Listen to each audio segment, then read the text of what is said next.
Good morning friends. तर सकाळी उठल्यावर चहा हवाच नाही का? तर इथं चहा उकळतोय. वेगवेगळ्या फ्लेवरच्या चहा मी बनवत असते. मला वाटते 30 दिवसात 30 फ्लेवरच्या चहा तर बनतच असतील. रात्री छोले भिजत घातले होते. सो यस, आज म्हणाल तर छोले बनवणार आहे लंचमध्ये. इथं म्हणाल तर गहू आणि थोडंसं तांदूळ भिजत घातलं होतं. हेही रात्री घातलं होतं. जोडगं होते ना, थोडेच उरले होते. त्यामुळं तांदूळ घालून भिजत घातले. आता त्याची खीर बनवेन. आणि अशी ही खीर ना आम्हा सर्वांना खूप आवडते. आठवड्यातून एकदा तर खिरीचा प्रकार माझ्याकडं बनतच असतो. चहा उकळतोय. चहा घेण्याआधी मी काय करणार आहे, 2 कुकर आहेत माझ्याकडं. एकामध्ये छोले लावेन आणि एका ह्याच्यामध्ये खीर. मी अगदी चहा निवांत पिते. त्यामुळे चहा घेईपर्यंत वेळ वाया जाणार नाही. त्यामध्ये आपल्या कुकरच्या शिटासुद्धा होतील आणि त्याचबरोबर कुकर थंडसुद्धा होईल.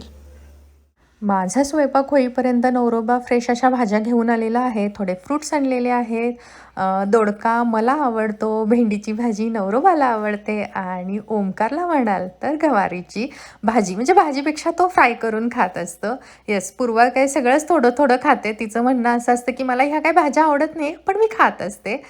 कोथिंबीरची गड्डी येस, ₹50 काय ₹60 झालेली आहे आत्ता. असं तर भाज्या सगळ्या क्लीन करून डब्यामध्ये भरून फ्रीजमध्ये ठेवेन. पूजासुद्धा माझी झालेली आहे. स्वयंपाकसुद्धा रेडी आहे. काय बनवलं आहे ते बघूयात. तर मुलांसाठी तर चपात्या बनवलेल्या आहेत. आमच्यासाठी भाकरी बनवलेली आहे. छोले बनवून झालेत. मुलांना आवडतात आणि अधूनमधून माझ्याकडे आठवड्यातून एकदा छोले असतात असं म्हणू शकता. इथं जी खीर बनवलेली आहे आज, ती आहे गहू आणि तांदूळ मिक्स. कधी फक्त मी तांदळाची खीर बनवते, कधी फक्त गव्हाची बनवते. आज मात्र मिक्स अशी खीर.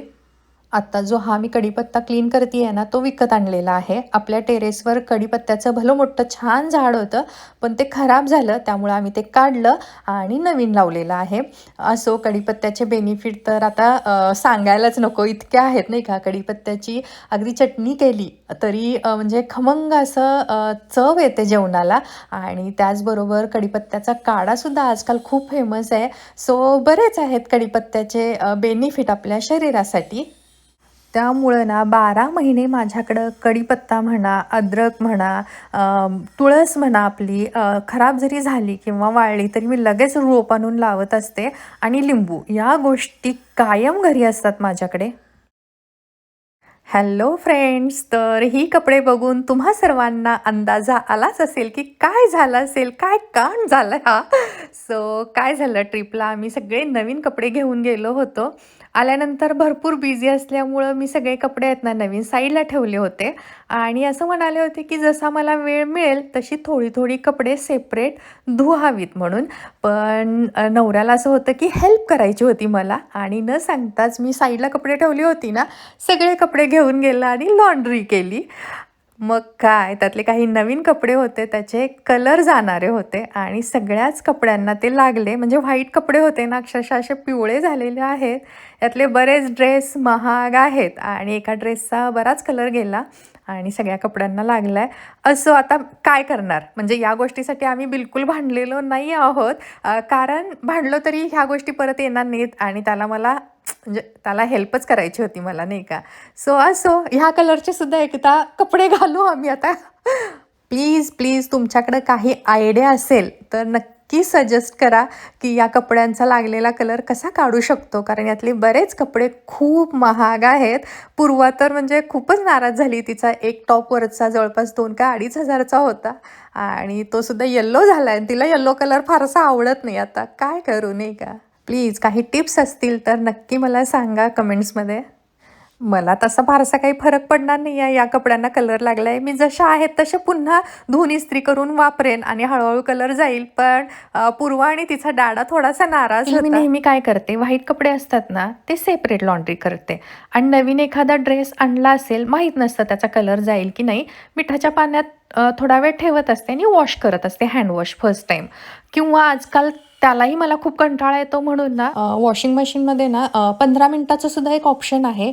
एक ड्रेस एका वेळेला घालते आणि 15 मिनिटात तो धुवून निघतो. त्यामुळं तेही माझं काम इझी होऊन जातं. ट्रिपला जाणार म्हणून नवीन कपडे घेतली होती आणि आत्ता जेवढी कपडे दिसतात ना, त्याचीच प्राईस म्हणाल तर जवळपास 10,000च्या आसपास असेल. मी तर जशी आहेत तशी घालणारच आहेत. मला माहीत नाही आता नवरोबा आणि पूर्वा काय करतील. Good morning friends. तर आज सकाळी लवकर उठले, पटकन स्वयंपाक आवरून घेतला आणि 10च्या आधीच घरातून बाहेर निघालेले आहे. एक छोटंसं काम आहे आणि ते महत्त्वाचं असल्यामुळं मला लवकर जावं लागतं आहे. ते काय आहे ते पुढच्या एखाद्या व्हिडिओमध्ये मी नक्की सांगेन.